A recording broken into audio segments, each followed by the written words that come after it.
लगता है कि अरे यार दुनिया में कुछ नहीं है। पर जैसे ही यहाँ से जाते हैं तो वहां घाट पे भी इतनी ज्ञान की बातें करते हैं कि ऋषि महात्मा नहीं कहीं लगे, वहां ऐसी बातें करेंगे, घाट पे ले जाएंगे मुर्दे को, ले जाएंगे और कहीं यार दुनिया में कहीं नहीं है यार, देखो यार बेचारा कसो थोन हुई तो पानी को बुलबुल आए ना बेचारो आई वो, देखो यार काल तुम्हारा साथ खुद साथ में तम्बाकू खाई ना। इतनी ज्ञान की बातें करेंगे। जैसे घाट से बाहर आए खत्म सब, किसको क्या कोर्ट कचेरी रास्ता दिखाना है, किसको उल्टे सीधे मंत्र पढ़ना है, सब सब उधर से चालू हो जाता है। इसलिए भाइयों समय निकाल, समय कम है, कौन कितने एपिसोड लेकर आए पता थोड़ी, कौन कब किसको जाना है। पर आज सबसे ज्यादा समय की उन्हीं को कमी है जो बड़े बड़े घर बनाने के चक्कर में, बड़े बड़े पैसे इकट्ठे करने के चक्कर में, बड़ी बड़ी सुविधाएं लगाने के चक्कर में उनके पास ही टाइम है, बाकी के पास टाइम ही टाइम है। देखा बड़े बड़ी व्यवस्था लगाना बुरी बात नहीं, हम उनको नहीं कहते, हमारे पास भी सारी व्यवस्था है, पर भगवान के लिए भी उतना ही समय निकाले जितना हम उधर कर रहे हैं। देखिए जीवन में आनंद आ जाए। हर जगह उदाहरण ये देता, बिरला जी और हम साथ में गए हरिद्वार जाने का मन बना तो बड़े बड़े झोले तैयार कर लिए। ठंड का टाइम था, पिछले साल ठंड का टाइम था, बड़े बड़े झोले तैयार कर लिए, उसमें सब सोने बैठने का खाने पीने का सब सामान। अब उनको कोई काम आ गया तो बोले यार मेरे को काम आ गया, 4 दिन बाद चलेंगे, रिजर्वेशन कैंसिल करवाया। फिर 4 दिन बाद तैयार हुए हम, झोले तो जैसे तैयार थे वैसे तैयार हुए, आपके रिजर्वेशन मिला नहीं। अरे अपन ने कहा 2 ही जन तो है, अपन लोकल में चलेंगे। अब लोकल से हम गए तो जैसे रेलवे स्टेशन पे गए, झोले बड़े बड़े, ट्रेन आई, हमने झोले उठाए और दिख रही है कि सीट खाली है। जैसे घुसने लगे वो झोले खिड़की मारे, झोले पे तुम जाई का रहा, और पब्लिक ने दिया इधर से धक्का, झोले अड़ गए। पब्लिक है घुसने देते, झोले तुम्हारे अड़ रहे हैं। वो हम साइड में खड़े हो गए, सारी पब्लिक बैठ गई और हम वहां पर खिड़की के पास झोले लेके खड़े हो गए। हरिद्वार तक खड़े खड़े गए और वहां ट्रेन रुकी हरिद्वार में। फिर लोग कहे कि उतरो, तो हमको तो मालूम था कि उतरेंगे तो झोले वहां भी आड़ेंगे। हमने कहा तुम ही उतरी जाओ, आखिरी मामा ही उतराना। अब हमको मालूम था कि ये झोले यहाँ भी आड़ेंगे, धक्का देंगे, लोग जाने नहीं देंगे झोले। तो क्या कहा गया है कि सफर का मजा लेना हो तो सामान कम रखिए, सफर का मजा लेना हो तो सामान कम रखिए, और जीवन का मजा लेना हो तो अरमान कम रखिए, जीवन का मजा लेना हो तो अरमान कम रखिए। स्वर्ग की गाड़ी में जाएंगे तो झोले छोटे रहेंगे तो खिड़की में आराम से घुस जाएंगे, और कभी झोले बड़े बड़े रहेंगे तो स्वर्ग की गाड़ी में जगह नहीं मिलेंगे, क्योंकि वहां खिड़की में अटका देंगे अपन को, और यहाँ से वहां तक खड़े खड़े जाएंगे। और फिर कहीं ऐसा नहीं फोटो के नीचे लिखने की जरूरत है स्वर्गीय फलाना लाल जी, तो स्वर्ग में कहीं कहीं बीच में स्टेशन मिली कि नहीं मिली, डायरेक्ट है वहां कनेक्शन नहीं है।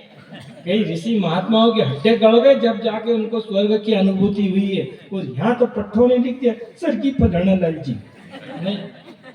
इसलिए तपना पड़ता, गलना पड़ता है, भगवान के साथ जूझना पड़ता है, रोज बैठना पड़ता है, प्रार्थना करना पड़ती है, साधना करना पड़ती है, आराधना करना पड़ती है, रोज भगवान को समय दान देना पड़ता है, अंश दान देना पड़ता है, भगवान के लिए रोज पुरुषार्थ करना पड़ता है, समाज की सेवा करना पड़ता है, जब जाकर कहीं स्वर्ग का टिकट कटता है। तो स्वर्ग का कभी टिकट सस्ता होता तो स्वर्ग में भीड़ लगी जाती नहीं। इसलिए कहा गया भाइयों कि हम ठीक है व्यवस्थाएं, सुसाधन, सुविधाएं, संपन्नताएं करें, कोई दिक्कत नहीं है। अब थोड़ा समय ज्यादा हो रहा, 9:45 बज गए, अब थोड़ा परिवार प्रकरण पे भी आधा घंटा कम से कम लगेगा।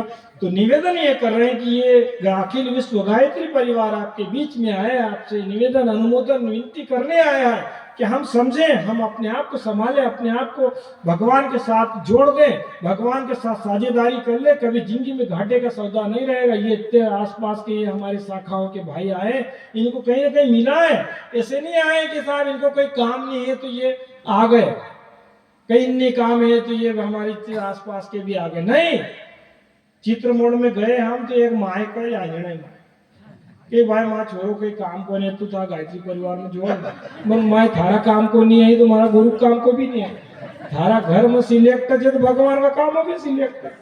और जो घर में जिम्मेदार है, घर में जो व्यवस्था जमाता है, घर में जिसकी इज्जत है, घर में बढ़िया तरीके से काम करता है, वो भी समाज का और भगवान का और गुरु का काम कर सकता है। और जो घर में कहीं काम का नहीं है, वो भगवान का भी कहीं काम का है। ये बात मान के चलना कि भगवान का काम भी वही कर सकता है जो घर में जो व्यवस्था है, बढ़िया कौशल है, जो अच्छा बढ़िया काम करता है, वही भगवान का काम भी कर सकता है।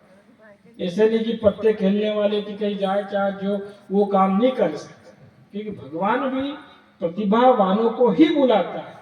और आप सब बैठे हैं, आप सब प्रतिभाशाली हैं, आपको भगवान ने चुना है, भगवान ने योग्य समझा है। और जब चुन लिया है, योग्य समझ लिया है, तो फिर आप पीछे हटने की बात नहीं होना चाहिए। भगवान के साथ में जुट जाए तो शानदार जीवन बनता हुआ चला जाएगा।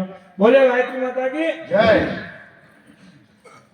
तो आज हम वहां से सनाव से यहाँ तक आए तो बहुत सारे ढाबे लगे, हम बहुत सारे ढाबे लगे।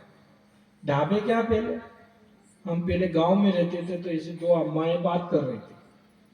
तो एक अम्मा का लड़का 11 बजे रात को आया, तो दूसरी अम्मा का कहा कि क्या भाई तरफ लड़का आया है तो उसको खाना दे। तो दूसरी अम्मा का नहीं, वो तो ढाबा पर खाए। तो माई के कि इतना सब है यहाँ उजाड़ा, इनके ढाबा पर क्यों खाए? अरे माँ वो ढाबा नहीं, वो जो रास्ते रास्ते ढाबे मिलते उस पे खा के आता है। अब ढाबे किसने खुलवाए? ये हमारी बहनों ने खुलवाए। ढाबे वाले इनके घर आए, बोले हम ढाबा खोल ले, ग्राहक भेजो। कि बहन ने कहे कि हम भेजांगा, तुम तो खोलो। अब बहने के खेत से, वो भाई लोग खेत से, खलिहान से, दुकान से परेशान होते हुए आता है, और बेचारी बहने क्या करती, गर्मी के टाइम में 4 बजे से खाना बना के रख देती है, और सुबह की नाटक छुट्टी हुई शाम को संभालती हो। अब पतिदेव आए खेत से, खलिहान से, दुकान से, वो 4 बजे का खाना बनाया हुआ रात के 8 बजे आया। भाई साहब पतिदेव आए, अब पत्नी से खाना मांगा, खिलाओ, रोटी दो। तो पत्नी जी क्या कहती है, 4 बजे से मैं रास्ता देख रही हूँ, मेरा दिमाग खराब हो गया है, जाओ खा लो।